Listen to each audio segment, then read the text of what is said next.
Okay everyone, a draw for Celtic against Club Brugge. We were down, we came back and we earned what might be a pretty important point come the end of this Champions League phase. We're still in with a good shout of making the knockouts. Maybe a tough one to start with, John, but how would you sum up, maybe even in one word, how you're feeling after that one?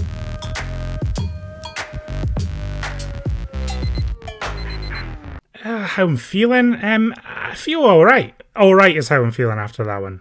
I thought it was a very, very competitive game between two teams who have ambitions to make it into the playoffs of this competition. I think you could tell both teams had something alive in the match, and that, you know, towards the end, I think Celtic were obviously pushing for the win. Bruges are almost taking a point at some point after realising it's not quite going to go their way with the goal disallowed, the Schmeichel save, etc. So yeah, it was a very competitive game against two good teams at this level who are probably going to make it into the knockout stages. So an intriguing match all round for me.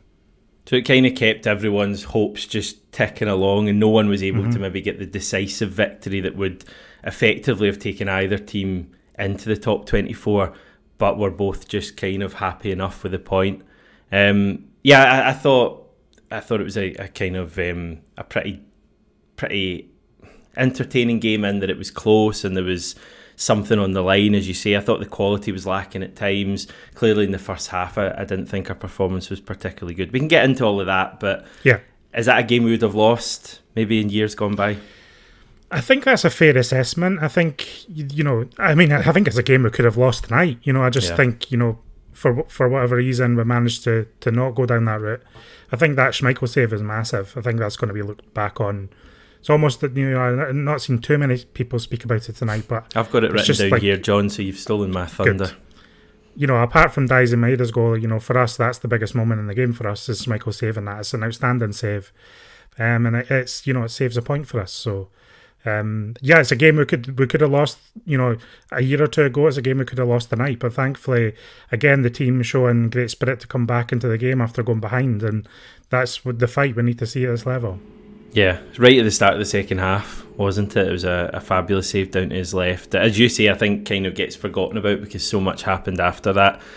Brendan Rodgers made the point after the game. He said that Club Brugge are really experienced at this level and far more experienced than us. And it is a bit of a reminder that as much as, it's clearly this season we've been excellent and we're above expectations still at the moment. This team are still learning at that level, and listening to the manager after the game, he certainly seems to think that, okay, the performance wasn't at the level of the Leipzig game, but he certainly seems to think that we learned a lot in that game, that you learn as much from games like that than you do from, sublime performances like we saw against Leipzig. Yeah, and I think I even said, after the Leipzig game that, at this elite level, it's never going to go all your way in matches. That's just not going to happen. I know as Celtic fans, from the way we're conditioned from domestic football, we just feel like we're going to turn up and beat teams, every team that we play, really. And obviously, a lot of people knew that Bruges are a good side. But I think there was obviously a fair amount of earned confidence off the back of that Leipzig result. But these games are always going to be tight. They're always going to be very closely competitive games. And it's not going to go our way across the 90 minutes. It's not going to all go our way. And Celtic are going to have moments in the game. They're going to have moments of pressure within the game. What we don't like to see, which kind of I felt happened in the first half, is just putting ourselves under pressure, kind of being architects of our own demise kind of thing. But that's going to happen in phases of the game too. So it's all about picking up the points. It's all about picking up the results ultimately. And Celtic managed to find a way to come back into the game in the second half. And, I said it's a game we could have lost, but it's also a game we could have won, towards the end. We could have found that opening in the final 10 minutes. Unfortunately, never. But, another night we could have found our way to the win. Yeah. It's just like such a reminder that every game is its own thing, and you can never assume too much, certainly at Champions League level. Because I had assumed that Celtic would come out and would play really well. I felt that was quite likely, and I thought in the first half we were really poor. The manager says we were too passive. I didn't think the intensity was there, the same intensity that we saw against Leipzig. I'm not sure exactly why that was. I felt that our pressing was off right from the start of the game. They were able to play out under pressure quite easily into the forward, flick it round. But also when we got the ball, the passing was very slow, I thought. It was trickled to players rather than, slick stuff like we saw against Leipzig. So, and Bratislava. I'm not sure exactly why that was the case, but it was. Yeah. I mean, for me, the first half, I just felt like the defensive line was just too deep. They were too far away from the midfield. And I think they were maybe a little bit tentative of how dangerous they looked, on the counter-attack. I think there was even a moment in the first 5 minutes where they kind of ran at us. And I just think that immediately put our defensive line on the back foot a bit, and it just opened up too much space between the defenders and the midfield, and we just couldn't really get those connections moving forward that we did see against Leipzig. To their credit, we saw lots of nice combinations. I thought, there wasn't really the same interplay between Johnston and Kuhn, Taylor and Maeda that we saw against Leipzig. So it was just all a bit fractured, all a bit distant. And, some of their best play in the half is when, Kyogo drops deep. He has to drop deep to get possession on the ball and kind of try and make something happen. And there was just a disconnection between the team for me. And that, I think Rodgers, I think he's spot on with that assessment. It was a little bit too passive. We weren't really... I felt they were in our faces and we weren't in theirs, if that makes sense. I just didn't feel like we were quite there being the combative team that we need to be. I mean, I'm trying to think of reasons for that, and it's so harsh on the team because they've been so consistent this season. But when you do see a first half like that, you are surprised because the general performance level, especially at Celtic Park, has been so good. So, I mean, do you reckon it was a case of Bruges coming out and spooking us a little bit? Were we expecting Bruges to be as good as that? I mean, I thought they really did a job on Hatate as well. I mean, on Yudiku, I think it was, who was basically marking him throughout the 90 minutes, and they really just managed to stifle him, and that really, and with Engels not at the top of his game, I just think that really nullified the midfield. McGregor was very isolated a lot of the time as well, and out of possession in that first half. I thought McGregor improved a little bit as the game went on, but in that first half, neither of the midfield three were effective in the game, and that's when that happens, you're going to really struggle because you don't really have a foothold in the match. But like balls in behind as well were being under hit and blocked easily. Engels, Hatate, Kyogo had one where he tried to feed it through to Maeda. So it was just the first half an hour or so was pretty disappointing. It then got a hell of a lot worse, and we can maybe slightly laugh at this now, although not really, because obviously it still cost us in a way. A complete horror goal, a calamity, the kind of goal that was shared around Europe, and I believe I saw a A-League account here, not the official A-League account, but a fans one sharing it, so it's clearly made waves, it's made it to Australia, and rightly so. It was horrendous. It's the kind of goal, you might not remember this, it's the kind of goal you would get on like a 90s bargain bin basement VHS tape of horror goals. And it's just like, it obviously looks terrible for Carter Vickers, but for me it's like a combination. It's like a team effort that goes in the goal. I think Kuhn should have his head up more and be more aware of Schmeichel is. I think Schmeichel maybe should have given Carter Vickers a shout, that he'd moved over. And obviously Carter Vickers thinks Schmeichel's where he probably is when they're training and practicing. And obviously Schmeichel's moved to try and get the ball because no one else is showing for the ball from Kuhn. So it was just like a combination of errors really that ultimately adds up to Carter Vickers' ultimate responsibility of a horrendous error on his part. Yeah, I just felt it kind of... I agree with you. I don't think it's one person's error that you completely hang them out to dry. I think certainly the three you mentioned had a part to play in it. I don't know if that bit of play from Kuhn just kind of summed up our attitude in the first half. It was just... I'm all for having confidence. Casual, they're clearly confident, the team. Casual's a good word, but they're clearly confident as well. It felt quite overconfident as well. Like we're Celtic, we're playing well. We're not Barcelona. We're not Man City last season. Like we need to be sensible with these things. And Kuhn's dribbling into his own box with the ball, and he's got about 3 players in his back. It's ridiculous. But to be fair to him, he's not the one who gives the ball away. Schmeichel obviously moves. I don't actually know where Schmeichel's going because the angle didn't seem right. For if anything, it would be the other side he should go to. And obviously Carter Vickers looks without passing it. And the thing I was always taught at a very basic level was if you're passing the ball back to a goalkeeper, pass it wide of the the post, because then you can see the corner and not a goal if something like that happens. So it was a total disaster. I guess it's to the players' credit. It's to Carter Vickers' credit, Schmeichel's credit, that they went on to have relatively good games. I mean, I like the reaction to it. I like the wee huddle, the wee Callum McGregor, Schmeichel getting all the players together, because I think I'm obviously not sure what McGregor's saying in that moment. He's maybe said in a post-match interview what he said, but I think, the inference from that is that he's saying that collectively was our fault. We're just not we're not at the races here. That's not Carter Vickers, that's not his fault. That was a collective effort. That ball went in the back of that net, and hopefully Schmeichel was kind of saying, look, you guys have got to show yourselves to each other.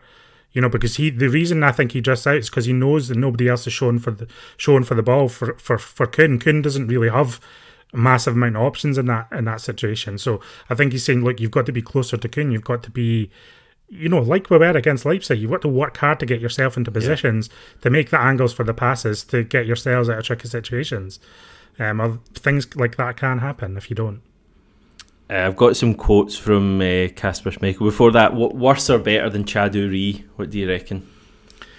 Oh, well, I was in the away end when Chad Uri did that. So, having paid my money to go abroad to see that, I'll say Chad Uri was worse. But at the Champions League level, I mean, it looks terrible, doesn't it? It just looks terrible. It does look terrible. At least Carter Vickers didn't start smiling when the camera went to him. No, anyway, true. This is Kasper Schmeichel. It's one of those things. I'm showing for Nicholas. I think Nicholas is going to pass to me. I think Nicholas does well to get the pass to Cam, but I think he is surprised by it, and obviously he is getting pressed. It's so loud in here that he hasn't heard me, that I'm screaming that I'm not in. So he did shout, I'm not in. Shout. Right, okay. It's one of those things. We just move on. It happens. Also, obviously, in the Callum McGregor stuff, I think it's important when things aren't going well, anytime there is a chance in the game, to just mentally reset, to say, listen, we are getting caught too many times in a mid-block. Either we go and we press high or we stay and defend. They were having a little bit too much time in the ball, a little bit too much joy, so it was important for us just to shore things up a little bit and get to half-time so we could restructure. So it was basically a bit of a reset. Yeah, that's interesting. That's kind of what we're saying, is like they were caught between two different philosophies. They were not defending rigidly, but they were also not pressing high. They were caught in the middle somewhere. So that's good, because that's kind of what we saw on the pitch. It's good to hear that kind of honesty after the game. Was that not a wee bit like Dortmund as well? I know obviously it was a different game. Dortmund completely obliterated as Bruges didn't do that, but it felt similar. It felt like that night we just weren't doing either. We weren't really pressing, but equally we were leaving so many gaps. So hopefully the team have learned from that. How are you feeling at half time then? Feeling like we're still in it, definitely. Obviously you would want to, maybe create a clearer chance before half time to really kind of set the tone. But I always felt we were in the game. I was a little bit more worried after half time when they came out and looked like they could score a couple quick, early doors. But at half time, I'm feeling all right. I'm feeling like I do want to see the changes that Rodgers eventually made, though, on our mark.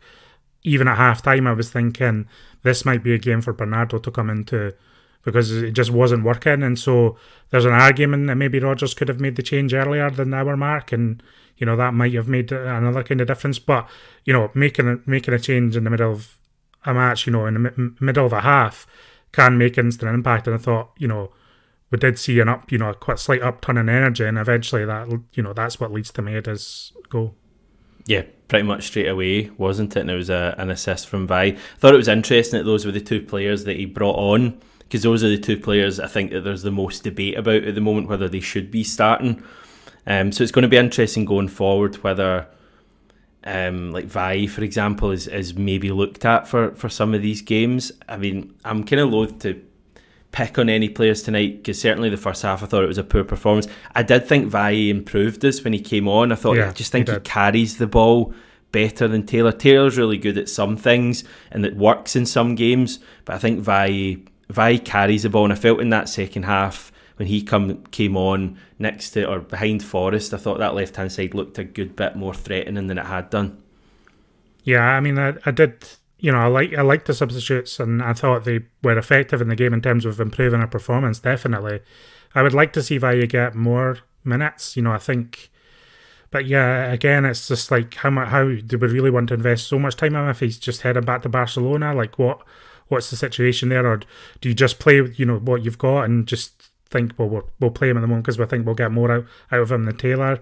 Obviously, Taylor's got ongoing what's his long term situation, so it's a bit tricky, that left back position at the moment. I think we need to figure out and commit to. I don't think Taylor's going to go anywhere soon. To be honest with you, I don't know if Rodgers is going to make that change. I feel like Taylor will be firmly in place as his first choice, and Valle will be the alternative option more often than not. Whether that's the right thing or not, I don't know. But I just don't see him just dropping Taylor. It's just, I think he trusts Taylor, for better or worse. And he does give us better things than Valle. And I think Valle does offer different things. I think they're two quite different players, to be honest with you, even though they play in the same position. So, it is a difficult one. It's a difficult one. There'll be a lot of people saying it's not a difficult one and Valle should definitely be in the team. And I kind of understand, these things get a groundswell with supporters too, when they feel like Valle's coming into the game and, having a better game, maybe he does deserve a starting place going forward. But I understand the manager's position on it as well. I think when the big games come around, Taylor's in the team, Engels is in the team, Hatate's in the team, and it's unfortunate for Valle, it's unfortunate for Bernardo. It may change going forward. I think both of them will start on Saturday against Ross County. Yeah. But it's all about, Pittodrie's a big game after that. What does the manager do? I certainly think Valle was improved as when he came on. I thought Bernardo improved as well. I didn't think Bernardo was unbelievable. I still thought he gave away a few passes, but the improvement from Engels tonight, and I know you're saying Hatate, had a job done on him. Hatate was infuriating me as that game went on. I just found him so frustrating, and I thought Bernardo did make a difference there. I would actually maybe like to see Luke McCowan potentially coming on, but I know we had other subs and stuff.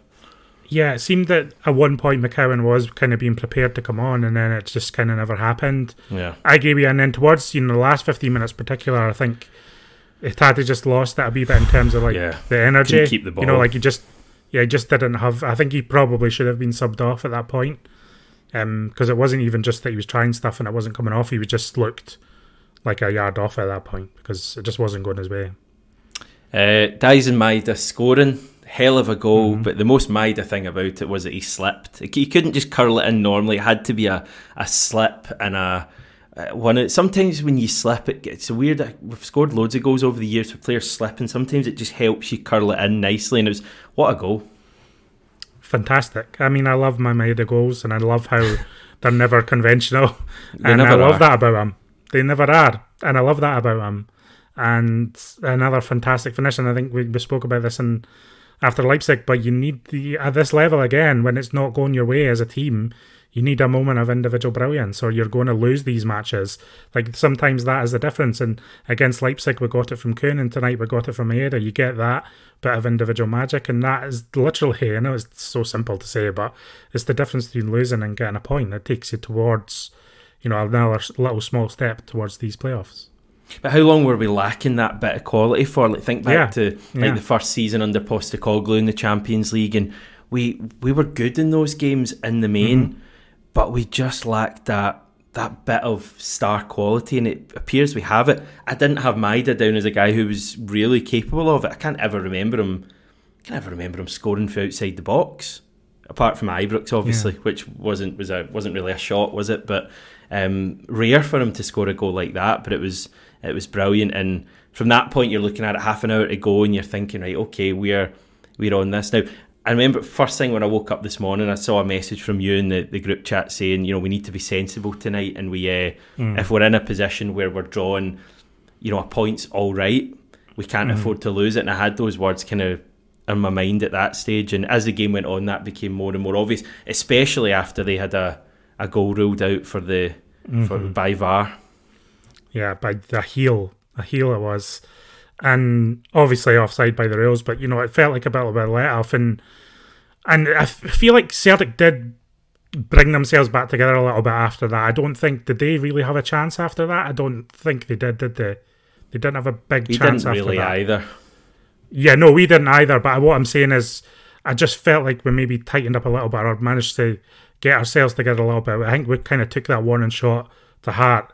And again, the Schmeichel save is just so huge, and on another night they're winning this one. But yeah, I mean, a point isn't a disaster, is it? It's not. It's not. I wouldn't say it's a good result tonight. I know. I mean, some people might consider it a good result, but it's not a damaging result, and that's sometimes that's fair enough. That's fair enough. It's increasingly looked like this game against Young Boys at home will probably be a must-win encounter. And I think I said this a couple of months ago. That was always the aim, was to go into that last home game against Young Boys, knowing that a result will take you into the playoffs, and that's essentially what we've already set ourselves up for. And hopefully we can, obviously make the job a little easier if we do the business against Dynamo Zagreb. But I think that's a difficult match going away to them. That's a difficult game. I'm not expecting a win out of that. Do you know? I mean, a point would be a fantastic result. But even if we get a point in Croatia, you're still needing some sort of result against Young Boys before Aston Villa. So we're still alive in the competition, but we're not through yet. We're definitely not through yet. There's a fair amount of work to go into this next two games to really get us into that playoff position. Yeah, you're needing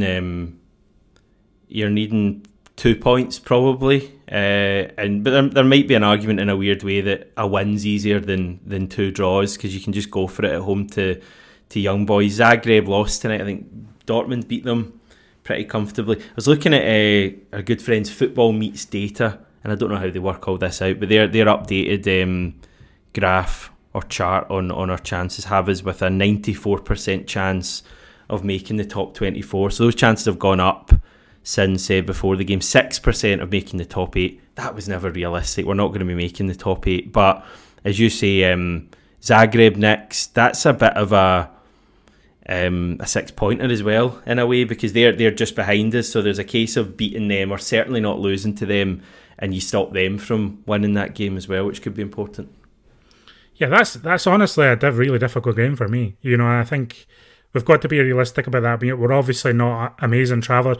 I know we've got a point away to Atlanta. I'm not saying we can't get a result, but I'm just saying, it's difficult. And so, the consequence of not winning tonight is that last home game against Young Boys becomes an even bigger match. But hopefully, we've kind of relished it when the kind of pressure's been really on this season. But that's when I think Celtic have been at their best, haven't they? I feel like, Atalanta away after the Dortmund result obviously have something to prove against Leipzig. Even domestically, when the tension or the competition rises just a little bit, I just feel like Celtic come out of their shell more and really take the fight to the opposition, and hopefully that's the response we see, not just against Zagreb, but specifically against Young Boys. Yeah, we're still in a brilliant place. 8 points after 5 games. That Young Boys game, I mean, they're really struggling there, along with Slovan Bratislava, clearly the two poorest teams in the tournament by a good bit. It's funny because don't jinx it, Hamish. Don't jinx it. I was looking at the table, and the 3 teams at the bottom at the moment. The only 3 teams with no points are actually Bratislava, Young Boys and Leipzig, and we've had all 3 at home. Now, part of that might be because we've beaten all 3 and they've obviously not had points against us. But also you look at the top end of the table, and some of the teams we've played are doing very well. Dortmund are 4th, you've got Atalanta are 5th, Villa, who we play, are 9th. So we have had tough games as well, and Villa's going to be difficult. I mean, that point against Atalanta is... that's just that was a fantastic result for us, and because you see the way they destroyed the team this week. Like, they can easily destroy a team when they're playing really well on their night, and I just think to get a point from them at home was just such a big moment for us in this competition, looking back on it. Yeah, it didn't really have many chances to win the game late on, as I say. The one was the Paulo Bernardo shot where he kind of cut and then drilled it just past the post. That's the only one I can think of. We had Hatate had one that just went past the post as well. That just went an inch past the post quite early in the second half as well. So yes, but we didn't really work their goalkeeper too much. We didn't really work him at all, really. Unfortunately.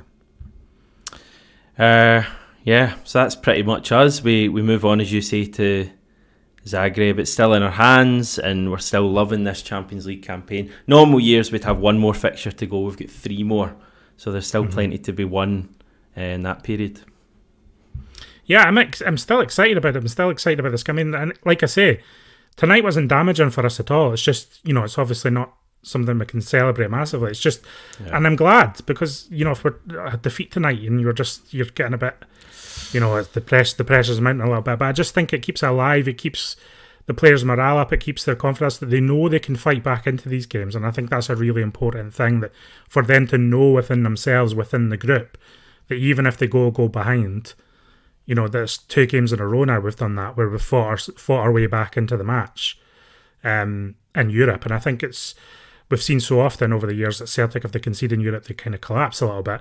And I just, we obviously saw that against Dortmund as well. But we fought our way back into, funnily enough, we did equalise ourselves in that match as well. We did fight our way back into the Dortmund game. I know we went on to have a horror result, but it's important for this team to know that going to go behind at this level isn't the end of the match. And I think, that's, a good outcome of tonight, if nothing else.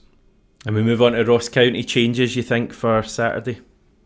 I think so. I mean, even Johnston tonight, I just thought he looked like he was in the wars a little bit. He's always in the wars, but he picked up a couple of knocks and was kind of hobbling about a wee bit, so we might see a change for him.